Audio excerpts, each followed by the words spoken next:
For Denison. Thank you, Deputy Speaker.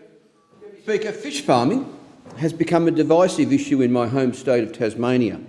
Why, just in the past few months I've been contacted by a number of people concerned with the proliferation of the salmon industry, and in particular Tassale's proposal to introduce widespread salmon farming at Oakhampton Bay on Tasmania's east coast. Now, Deputy Speaker, I need to be perfectly clear that I do love to eat salmon, and also that I well understand the importance to the economy of the salmon industry. I'm certainly not arguing here to shut it down. What I am doing, however, is calling for a moratorium on any further fish farm development anywhere in Tasmanian waters until we better understand the environmental aspects of it all much better and can have greater confidence in the regulatory regime covering it.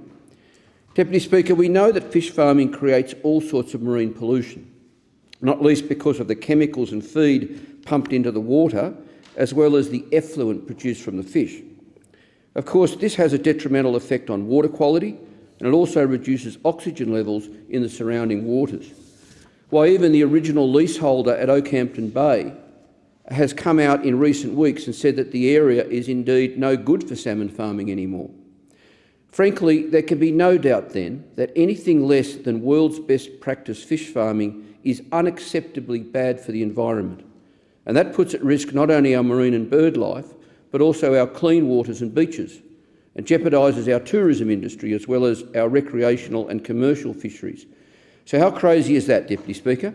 That we'd potentially put one industry ahead of just about all else that makes Tasmania so very special.